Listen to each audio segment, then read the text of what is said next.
it's Kirbie. Welcome back to Pretty Unfiltered. I am here with Niki and Gabi.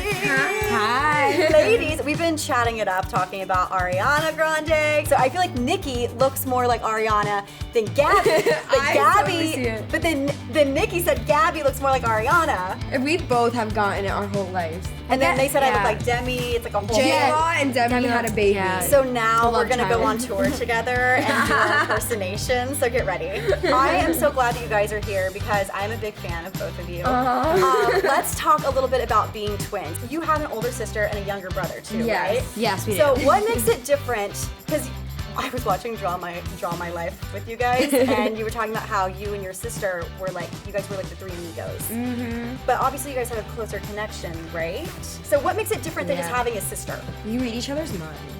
Yeah, it's not even like it's not even like relationship wise. It's just a whole different level with a twin. Like I'm really close to my older sister. She's like my best friend, but for some reason with twins, it's like she's the other half of me, as cheesy as that is. Like I don't know how twins can like live so far apart from each other, because when we get married and have kids, like we're gonna be neighbors. Growing up, how did you find your identities separately from each other? I know that you're more girly and you were more hipster, but was there anything else that you did? Did you ever like not like being a twin? Growing up, we actually loved it because we went to a school where not many people attended and friends came and went, and we always had each other. But believe it or not, when we were younger, I was the tomboy and she was the girly girl. Oh. And I would always wear pants to school with the uniform, and she would always choose to wear the skirts. And like we were just I wouldn't say I was girly. I just different. like Gabi went through a huge tomboy phase, like worse than me. Like I wanted to chop all my hair off, and my mom wouldn't let me. And she wore the pants to school instead of the jumpers, Your like mom's the skirt like, or the honey, dresses. just keep the long hair. I feel like as twins, like we kind of just helped each other find ourselves, because sometimes I would go through a phase for someone else and she would notice that, or she would go through a phase to morph with someone else. I think like growing up, that. like we realized like we were the type of people that would change with whoever we were with, and then I think it took YouTube that gave us that voice that like we know who we are now. So YouTube kind of helped you guys find your identities. Yeah. In a sense. I definitely agree, because I feel like I always wanted to dye my hair this crazy color. Like I used to idolize Avril Lavigne when she had the pink extensions with like the eye makeup. Yep. I always knew deep down I wanted to have a crazy color hair and wear a lot of eye makeup, and like I feel like with YouTube, it gave me the confidence to try it and do something risky, and I'm so happy for that. But I think without YouTube, I would have had my brown hair and not felt confident enough to try it. I think with the same thing with the blonde hair. I've always looked at blondes and I'm like, as a natural brunette with black hair, I was like, that's impossible. There's no way I'm gonna be able to lift my hair that color. The more I did YouTube and saw other people changing their hair color, I'm like, well, if it's possible for them, then I can do it too. Exactly. So it also gave me the courage to go blonde, because when I was just a brunette, I got stereotyped as like an airhead, and and I just felt like if I dyed my hair blonde and people were already making fun of me, I was like, I don't know if I can do it. And now I'm just like, whatever, I'm me, I'm Gabi, I can do it if I want to. And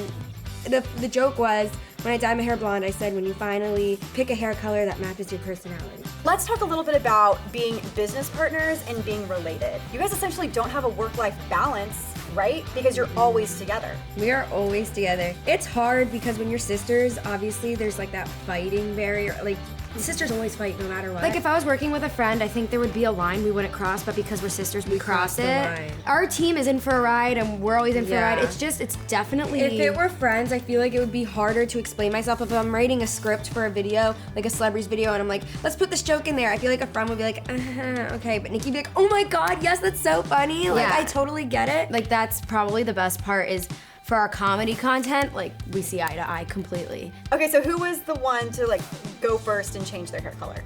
It was me. I went blue before she went blonde. I just kind of went for it, and I just felt like, okay, it's time. So I did it, and everyone just thought it was a phase, but I mean, look, it's like bleached and it's like mint. This is you. Yeah, this is me. So What did you think when it happened? I loved it. Okay, good. she still tells me never to change it. I always thought before she had the blue hair, I didn't think she really had a style. I felt like she was just going with the trends. She has a distinct style now, so distinct that when I'm in like a clothing store, I'll literally buy something if I think it's really Niki, and then I'll see her and be like, look what I bought you. And she's just like, how did you know I wanted this? So what would be your advice to everybody in terms of finding your own identity? Focus on what makes you happy, because my problem was I was wearing stuff that like a lot of people were wearing because I felt like I had to wear it because everyone else was wearing it. For the moment, I went over like the boundaries and I'm like, okay, what makes me happy? Vintage dresses and pastel colors. I guess and like try. You have to try Yeah. things. You have to see what you like. Like I tried having ombre hair. I tried having blonde hair at a point. I tried having purple, and then I found blue, and I'm like, yeah, this is me. You just have to like step out, try different stuff. you need to focus on what you're inspired by. If I didn't focus on that, I probably would still be just wearing what everyone else is wearing just because I feel like I have to do that. Ladies, I'm so glad you were able to come on and make time for this today. You're so much fun. Let everybody know like what's coming up for you, where we can find you next. Like, are you going on tour again? Like, what's going on? We're working on a lot of music. We just finished our next single Yesterday we finished recording our next single. Yes. So we're so excited. So a lot of music and a lot of new projects and a possible book and possible wine. and makeup. Yeah. So Yes. All right, guys. Well, let me know in the comment section below your favorite part of this interview, who you want to see on upcoming episodes, and as always, subscribe so you can see more of these pretty unfiltered interviews. You can find me on Instagram and Twitter at Kirbie Johnson, Gabi, and Niki. and At Niki. Literally the easiest thing ever. And I'll see you guys next time. Bye. Bye.